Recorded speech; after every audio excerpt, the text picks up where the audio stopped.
इसमें बहुत दिन बाद लाइव आया हूँ। सोचा कि कुछ श्रमिक है जो उनके अधिकार से, उनके हक से वंचित है, जो सरकारी सुविधाएं उन तक पहुंच नहीं रही है, उनकी जानकारी के अभाव के कारण वो लोग को इसकी जानकारी उनको मिलती नहीं है। तो सोचा हम एक छोटा सा प्रयास करें जिसके माध्यम से उन तक अगर एक भी श्रमिक को इसकी लाभ मिला तो हम अपने आप को धन्य समझेंगे। हम चाहते हैं कि हर एक श्रमिक जो उत्तर प्रदेश में कार्यरत है, चाहे वो निर्माण श्रमिक हो, सड़क बनाने वाला हो, गार्डन में कहीं माली का काम करता हो, किसी कंपनी में कारीगर का काम करता हो, ऐसा श्रमिक, गरीब श्रमिक के लिए जो दिन मजदूरी में काम करते हैं, जो दैनिक मजदूरी पर जो लोग काम करते हैं, जिनकी ये सरकार की तरफ से उनको एक वरदान है और इसके बारे में हम चर्चा करेंगे। अभी हमारे साथ भगत ऋषिपाल जी है। वो गाज़ियाबाद क्षेत्र में एक वरिष्ठ समाज सेवी है। ये हमेशा गरीबों के लिए काम करते आए हैं। विकलांग, गरीब लोग इनके मदद के लिए हमेशा आगे रहते हैं। तो मैं सोचा कि उनके साथ एक विस्तृत चर्चा करें लेबर कार्ड के बारे में, ताकि इसकी जानकारी हम सबके पास हो। मेरा भी ये इच्छा है कि किसी लेबर की मजदूर को अगर कुछ मदद करना, इसकी मदद की 100-200 देने के बदले उसको एक लेबर कार्ड बना के दे दे। उसके जीवन में एक अनमोल वो उपहार होगा जो जिसकी माध्यम से वो अपने कई फ़ायदे सरकार से उठाएंगे और आपको याद करेंगे। तो आइए चलते हैं। फिर मैं अब दोबारा दोहराता हूँ इस योजना के बारे में।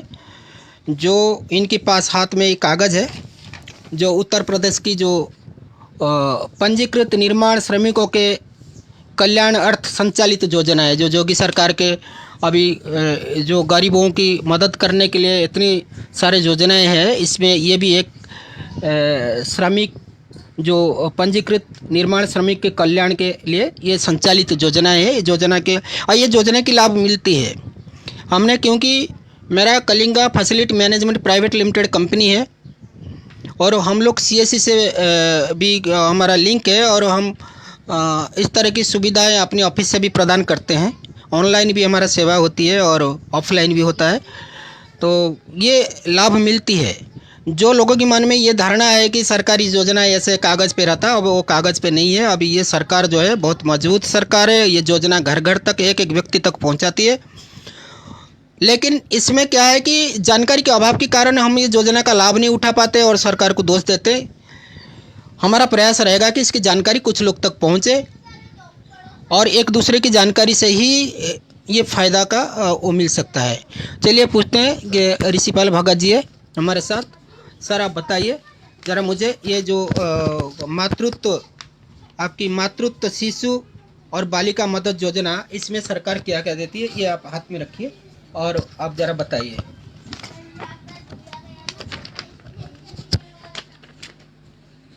बताइए सर, मातृत्व शिशु का इस योजना के बारे में। ये जो पंजीकृत महिला श्रमिक पंजीकृत महिला श्रमिक संस्थागत प्रसव की दशा में निर्धारित न्यूनतम वेतन की दर से 3 माह के वेतन के समतुल्य धनराशि एवं 1000 रुपये का चिकित्सा बोनस दे होगा। पंजीकृत पुरुष कामगारी को 6000 रुपये 2 किस्तों में दे होगा, यानी कि 2 किस्तों में मिलेगा 6000 रुपये। 6000 रुपये मतलब अगर पंजीकृत महिला श्रमिक, संस्थागत कार्यरत महिला श्रमिक पंजीकृत, जो उत्तर प्रदेश सरकार से पंजीकृत हो, ऐसा महिला श्रमिक संस्थागत कार्यरत प्रसव की दशा में अगर उनके घर में कोई बच्चा पैदा होता है, लड़की हो या लड़की स्थिति में, उस महिला को सरकार क्या देती है? संस्थागत कार्यरत पंजीकृत महिला, मतलब जो श्रमिक कार्ड जिसके पास है और उसकी संस्था में काम करने वाली पंजीकृत महिला, उसको न्यूनतम वेतन की दर से 3 माह के वेतन के समतुल्य धनराशि 1000 रुपये का चिकित्सा बोनस देती है। मतलब सरकार, उत्तर प्रदेश सरकार, योगी सरकार उनको क्या देती है? जो सरकार की जो निर्धारित श्रमिक का जो निर्धारित मजदूरी है उसका 3 माह का वेतन समतुल्य राशि, उसके 3 महीने के श्रमिक के न्यूनतम निर्धारित दर से 3 महीने की वेतन की समतुल्य राशि उसकी लेबर कार्ड वालों की खाते में आएगी, श्रमिक के खाते में आएगी। मैं सोचता हूँ मेरे उड़ीसा की जितनी श्रमिक है, बिहार के, पश्चिम बंग के, आपकी मध्य प्रदेश, राजस्थान, हरियाणा, दिल्ली, जितनी भी उत्तर प्रदेश में श्रमिक कार्यरत है, मैं चाहता हूँ कि ये जानकारी सबको पहुँचे ताकि इसका लाभ वो ले सके। ये श्रमिक कार्ड जो है श्रमिक के लिए एक वरदान है। कोई महिला श्रमिक, पंजीकृत महिला श्रमिक प्रसव की दशा में उसको सरकार 3 महीने की वेतन की समतुल्य राशि, जो सर्वनिम्न निर्धारित जो सरकार की वेतन की राशि होती है, उसकी 3 महीने की वेतन की राशि, समतुल्य राशि उसके अकाउंट में आती है और 1000 रुपया चिकित्सा बोनस उसको मिलता है। उसके बाद और क्या मिलता है सर? पंजीकृत पुरुष या महिला को 6000 रुपये 2 किस्तों में दे होगा, यानी कि उनको इनके अलावा 6000 रुपये अलग से दे होगा। अच्छा, मतलब ये 3 महीने की सैलरी प्लस 1000 रुपया चिकित्सा बोनस, हाँ, प्लस 6000 रुपया अलग से मिलता है। अच्छा, हाँ, 6000 रुपया जैसे ये बता रहे हैं, आपको 6000 रुपया मिला था भाई, 6000 मिला था बता रहे ना, वो 6000 रुपया अलग से मिलता है। हाँ ये 2 किस्तों में मिलेगा जी। हाँ, तो 2 किस्तों में गया था। अच्छा, 2 किस्तों में आया था। हाँ जी, तो ये भी है भाई हमारे साथ, ये बैठे हैं, देखो ये इनको ये सब लाभ मिला है, ये बता रहे मुझे भी 2 किस्तों में आया था। तो और बताइए सर, और क्या है इसमें? पंजीकृत निर्माण श्रमिकों के अधिकतम 2 नवजात शिशु के पौष्टिक आहार हेतु वर्ष में एक बार एक मुश्त लड़का पैदा होने पर 12,000 रुपये वार्षिक तथा लड़की पैदा होने की स्थिति में रुपये 15,000 प्रति शिशु की दर से शिशु को 2 वर्ष की आयु पूर्ण होने तक दे होगा, यानी कि 12,000 रुपये वार्षिक के हिसाब से और 15,000 रुपये वार्षिक के हिसाब से 2 वर्ष तक पूर्ण होगा। मतलब अगर पंजीकृत श्रमिक है, श्रमिक पंजीकृत है, तो उसके घर में जो बच्चा पैदा हो रहा है उसको 2 बच्चे तक है ये सीमित, ये भी याद रहे, ये 2 बच्चे तक सीमित है। 2 बच्चों के ज़्यादा बच्चे पैदा होते तो उसका सरकारी सुविधा नहीं मिलता है। तो अगर बेटा पैदा होता है तो 12,000 रुपया वार्षिक पौष्टिक आहार के लिए 2 वर्ष तक, अगर बेटी पैदा होती है तो 15,000 रुपया वार्षिक पौष्टिक आहार के लिए 2 वर्ष तक का मिलेगा। मतलब 12,000 तक का पौष्टिक आहार के लिए बच्चा पैदा होता है लड़का तो 12,000 रुपये, अगर लड़की पैदा होती है तो 15,000 रुपये वार्षिक 2 वर्ष तक का सरकार श्रमिक के अकाउंट में देंगे। और क्या है सर इसमें? पंजीकृत निर्माण श्रमिकों के प्रथम संतान लड़की होने अथवा दूसरी संतान भी लड़की होने पर रुपये 25,000 जी बतौर समाधि जमा जो 18 वर्ष के लिए होगा। अच्छा, सावधि जमा हो जाएगी। कितनी? 25,000। 25,000। अगर किसी श्रमिक का एक लड़की होती है और फिर दोबारा फिर लड़की पैदा होती है तो सरकार 25,000 रुपया सावधि जमा कितने साल के लिए? 18 साल के। 18 वर्ष के लिए उत्तर प्रदेश की योगी सरकार ने 18 वर्ष के लिए उस बच्ची के लिए 25,000 रुपये सावधि जमा कर देगी। 18 साल के बाद उनकी माता पिता को कोई आर्थिक संकट का सामना न करना पड़े, उसकी पढ़ाई के लिए, उसकी शादी ब्याह के लिए कोई भी ऐसी ज़रूरत हो तो वो जो योगी सरकार जो 25,000 रुपये, 25,000 ना, 25,000, हाँ 25,000 रुपये उनके नाम से फिक्स कर देगी। तो 18 साल बाद वो पैसा जो है वो बच्ची का काम आए। और अच्छा, जन्म से दिव्यांग बालिकाओं को 50,000 रुपये बतौर सावधि जमा को जो 18 वर्ष के लिए होगा। मतलब अगर बच्ची दिव्यांग पैदा होती है तो उसके लिए उत्तर प्रदेश सरकार ने भी इसे ध्यान रखा। उन्होंने दिव्यांग बच्चों के लिए 50,000 रुपये, 50,000 रुपये योगी सरकार ने दिव्यांग बच्चों के लिए बच्चे पैदा होने पर उसको 18 साल के लिए सावधि जमा करेंगे, जो उसकी भविष्य में वो पैसा इस बच्चे का काम आए।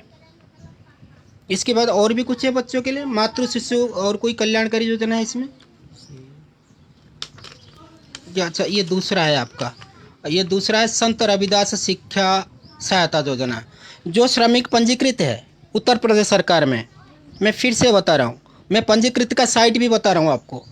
और वो कागज़ देना भाई ज़रा। हाँ जी। तो ये जो आप श्रमिक कार्ड किसी भी जनसेवा केंद्र में बना सकते हैं, किसी भी जनसेवा केंद्र में जाके, CSC की जनसेवा केंद्र कोई आपके आसपास में होगा उसमें बना सकते हैं, या upbocw.in ये गवर्नमेंट साइट है, उस पर जा कर के आप स्वयं ही आवेदन कर सकते हैं। इस श्रमिक कार्ड की किसी आधार कार्ड यूपी का होना ऐसा ज़रूरी नहीं है। श्रमिक माइग्रेंट होते हैं, वो दूसरे प्रदेश से आकर के यहाँ काम कर रहे होते हैं, तो ऐसा सोचना नहीं कि मैं दूसरे प्रदेश का, मेरा आधार कार्ड में यहाँ एड्रेस नहीं है, मेरा बैंक अकाउंट यहाँ का नहीं, ऐसा नहीं सोचना। क्योंकि मेरा जो है, मेरा Kalinga facility management private limited है, मेरे कंपनी से हज़ारों लोग मेट्रो में जितनी कर्मचारी काम करते हैं, यहाँ का जो लेबर इंस्पेक्टर आते हैं हमारे साथ और सरकारी अधिकारी रहते हैं, हमारा कंपनी का कैंप लगती है, हमारा कंपनी के स्टाफ जाते हैं, उनके आधार कार्ड, उनको बैंक अकाउंट हाथों हाथ खुलवाया जाता है, जनधन अकाउंट जिसका नहीं है, जिसका अकाउंट है तो ठीक है, तो वो सारे डॉक्यूमेंट हम सबमिट करते हैं। हमने भी करीब हज़ारों लेबर कार्ड बनवाया है। तो ऐसा नहीं है कि यहाँ का आधार कार्ड चाहिए, आप उत्तर प्रदेश की, बाहर का प्रदेश का भी कोई भी हो, उसकी भी वो लेबर कार्ड बन जाती है। और मैं चाहता हूँ कि जितने भी हमारे उड़ीसा हो, बंगाल हो, उत्तर प्रदेश की बाहरी राज्य का जो भी श्रमिक यहाँ काम करता है, आर्थिक और सामाजिक सुरक्षा दृष्टि से श्रमिक कार्ड बना लेना चाहिए, है कि नहीं सर? हाँ जी, बिल्कुल बना लेना चाहिए। और ये आपको बता रहे हैं संत रविदास शिक्षा सहायता योजना जो पंजीकृत श्रमिक के बच्चों को मिलती है, इसके बारे में ऋषिपाल भगत जी आपको जानकारी देंगे। बताइए सर। हाँ जी, पंजीकृत निर्माण श्रमिकों के लिए संत रविदास शिक्षा सहायता योजना है। मैं चाहता हूँ कि जो लोग आप इस देख रहे हैं, कृपया इसको शेयर करें, ताकि आपकी कोई जानने वाला, कोई पहचानने वाला व्यक्ति जो यूपी में काम करता हो, उस तक मैसेज पहुँचे, वो कार्ड बनाए। अगर कार्ड बनाने में कोई असमर्थ है तो हम एक व्हाट्सअप नंबर देंगे, आप ऑनलाइन हमारे कंपनी से भी कार्ड बना सकते हैं। और वैसे सभी CSC केंद्र से ये बन जाती है, गली मोहल्ले में आजकल जनसेवा केंद्र है, आप वहाँ से भी जाके बना सकते हैं। संत रविदास योजना के लिए पंजीकृत निर्माण श्रमिकों के 25 वर्ष तक के अधिकतम 2 बच्चों, पुत्र या पुत्रियों को कक्षा 1 से उच्चतर शिक्षा हेतु न्यूनतम 150 रुपये मासिक से 2000 रुपये मासिक तक विभिन्न दरों में छात्रवृत्ति का भुगतान पाठ्यक्रम सरकारी संस्थाओं, कॉलेजों के वार्षिक शुल्क के समान धनराशि दे है। मतलब ऐसा ही है, सरकार ने कितनी बारीकी से ध्यान रखा, इतनी बढ़िया ध्यान रखा योगी सरकार ने, कि जब से योगी सरकार आई है उत्तर प्रदेश की काया पलट हो गई। एक तो गुंडाराज भी ख़त्म हो गया यहाँ, और श्रमिक खुश है। कोरोना भी सही अन्य प्रदेशों की तुलना में बहुत कम है। इतनी बड़ी आबादी में सरकार ने किस तरह की कंट्रोल किया है, इतना बढ़िया काम किया है। श्रमिकों की बच्चों की पढ़ाई के लिए कितना बढ़िया ध्यान दिया। 25 वर्ष तक का बच्चे का पढ़ाई भी, अगर श्रमिक का बच्चा जबकि 18 साल में बालिग हो जाते, लेकिन उत्तर प्रदेश सरकार उसको 25 वर्ष तक का पढ़ाने का भी संकल्प लिया है।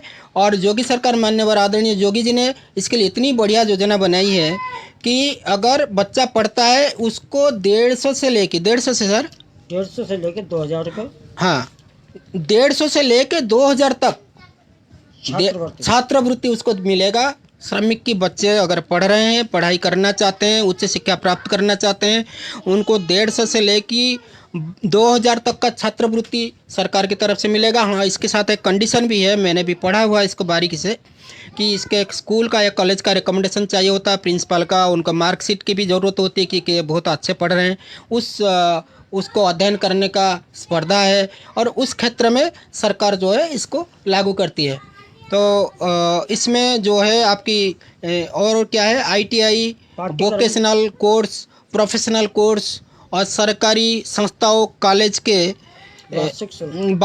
वार्षिक शुल्क की समान धनराशि देय है। मतलब जो सरकारी में पढ़ रहे हैं, ITI पढ़ रहे हैं, प्रोफेशनल कोर्स कर रहे हैं कोई, तो उनको जो वार्षिक शुल्क है वो लेबर कार्ड जिसके पास है उनके अकाउंट में वो पैसा सरकार देता है, उनको पढ़ाई के लिए ये सुविधा उनको उपलब्ध कराई जाती है। और कौन सा योजना है सर आपके पास, बताइए? मेधावी छात्र पुरस्कार योजना। मेधावी छात्र पुरस्कार योजना जी। मेधावी छात्र छात्राओं को कक्षा 5 से लेकर उच्च शिक्षा हेतु 4,000 रुपये से 22,000 रुपये तक की वार्षिक छात्रवृत्ति बताओ दी जाएगी। कितना बढ़िया योजना है।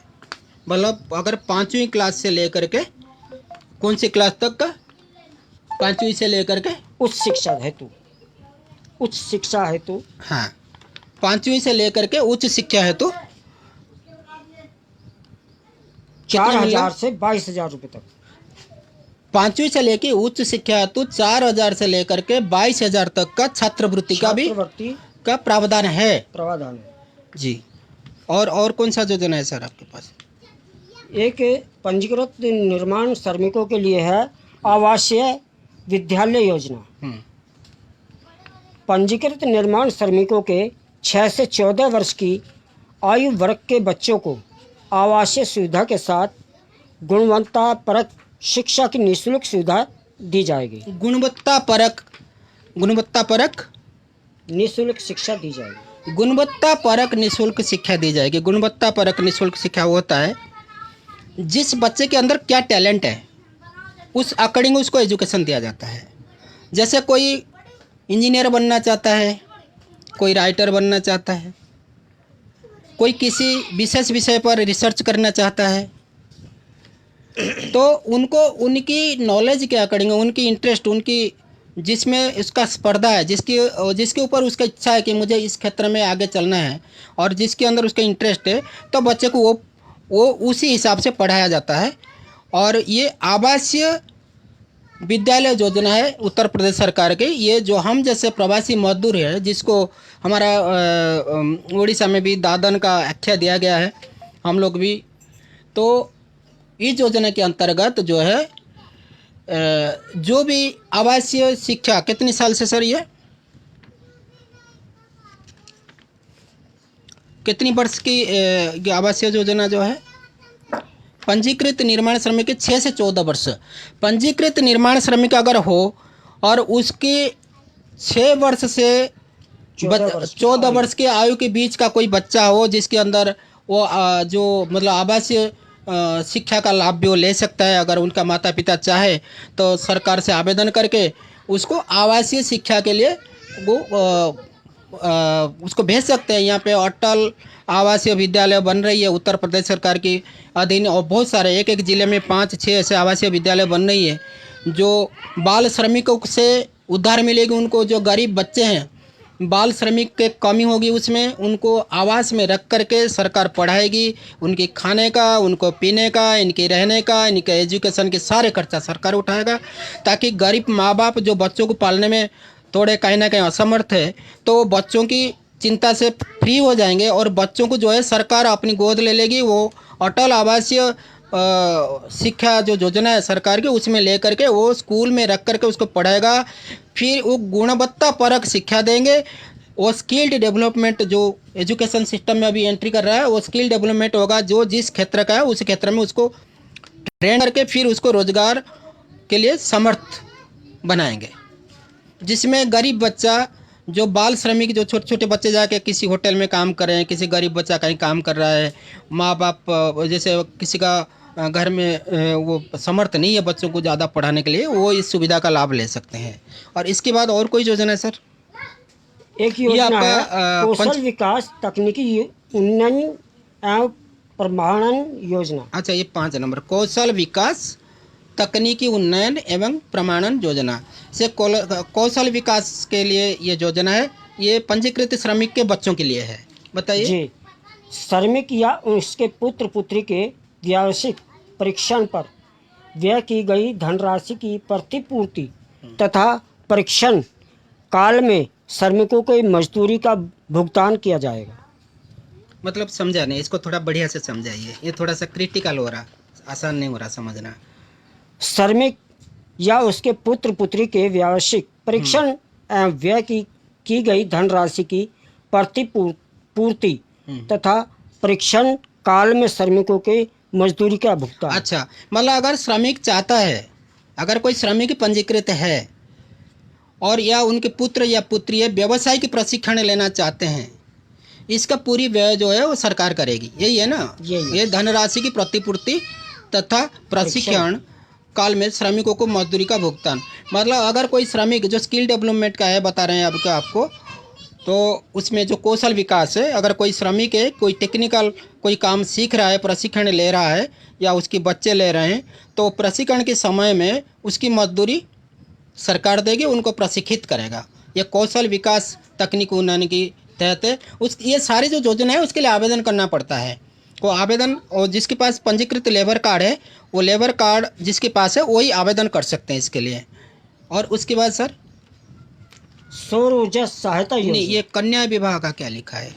कन्या विवाह सहायता योजना, कन्याओं की शादी में कुछ सरकार सहायता करेगी। अच्छा, इसके एक बारे में योजना ये है कन्या विवाह सहायता योजना। श्रमिकों की पुत्रियों के विवाह हेतु 55,000 रुपये प्रति, अंतर्जातीय विवाह में 1,000 रुपये प्रति विवाह अनुदान, 2 पुत्रियों के विवाह हेतु सामूहिक विवाह की स्थिति में 65,000 रुपये। अच्छा, मतलब श्रमिकों की पुत्रियों की विवाह हेतु 55,000 रुपये जी, और अंतर्जातीय विवाह में 61,000 रुपये। 61,000 रुपये प्रति विवाह। हाँ, प्रति विवाह। और ये क्या है, अगर पंजीकृत श्रमिक है और उसकी पुत्री का विवाह कराना है तो सरकार उनको 55,000 रुपया कन्या विवाह सहायता योजना के अंतर्गत देती है। 55,000 रुपये। अंतर्जातीय विवाह, अगर जाति के छोड़ करके जैसे दूसरे जाति में विवाह करते हैं, अंतर्जातीय विवाह, किसी भी वो जाति प्रथा को नहीं मानने वाले जो होते हैं, बहुत लोग ऐसे दूसरी जाति में भी शादी करते हैं, इस क्षेत्र में तो उनको 61,000 रुपया सरकार देती है। और ये जो है 2 पुत्रियों की विवाह तक है, 2 बेटियों की शादी तक सरकार देती है। अगर सामूहिक विवाह की स्थिति में 65,000 रुपये, जैसे सामूहिक विवाह होता है तो उस क्षेत्र में सरकार जो है 65,000 रुपये कन्यादान राशि जो पंजीकृत श्रमिक है उनको देती है। आज हमने काफ़ी देर तक इसको डिस्कस किया, बहुत लंबा हम नहीं ले सकते क्योंकि समय भी काफ़ी आप लोगों का हम नहीं ले सकते। ये अभी 7वां योजना है। अब इसके बाद फिर बाकी 13 योजनाएं हैं, जो बाकी जो और भी जो लाभ है ये हम दूसरा फिर कल भगत जी आएंगे तो हम इस बारे में डिस्कस करेंगे, दूसरा योजना के बारे में हो सकता है और भी जानकारी उपलब्ध कराएंगे। अब मैं यहीं रुकता हूँ। बहुत बहुत धन्यवाद, नमस्कार। मैं यही निवेदन करूँगा कि जितनी भी श्रमिक भाई है, जितनी भी मजदूर है, उत्तर प्रदेश से बाहर से आकर के यूपी में काम कर रहे हैं, वो इसका लाभ ले। ये बहुत बढ़िया योजना है और इस योजना के अंदर सरकार ने पिछली कोरोना में सभी जितनी मजदूर कार्ड था उनको करीब 80 किलो से लेकर के 1-1 क्विंटल चावल तक हर महीना 15 किलो, कितना इतना दिया ना, 25 किलो 25 किलो हर महीना चावल दिया, गेहूं दिया। और उसके बाद 1-1 हज़ार रुपया उनके खाते में डाले थे। पर इस बार ने सरकार ने 8 महीने तक राशन फ्री कर दी और उसके बाद मई, जून, जुलाई, अगस्त 4 महीने के लिए प्राकृतिक आपदा राहत कोष से 1-1 हज़ार रुपया करके हर महीना सरकार जो है पंजीकृत श्रमिकों के खाते में डालेगी। और मुझे खुशी इस बात की है कि हमारे प्रयास से, हमारा मेहनत से, भगत जी के सहयोग से हमने काफ़ी मजदूरों के भी कार्ड बनवाए हैं, उनको जनधन का खाता खुलवाया, वो लोग भी पैसे की मिल रहे हैं, वो लोग बहुत खुश है और उनके आशीर्वाद हमारे ऊपर है। और ईश्वर करे हम इसी प्रकार काम करते रहें और गरीबों को उनकी हक दिलाएं, उनके अधिकार से वो वंचित ना हो, उसका प्रयास हमारा जारी रहे। और आप लोग जो उपस्थित रहे सुने, मुझे निवेदन है कि आप इसको थोड़ा शेयर करें ताकि दूसरों की इसकी जानकारी जाए और इसी प्रकार हम एक दूसरे अपना नॉलेज शेयर करके जो लोग इसके अधिकारी है उनका हित मिले। धन्यवाद, बहुत बहुत धन्यवाद, नमस्कार।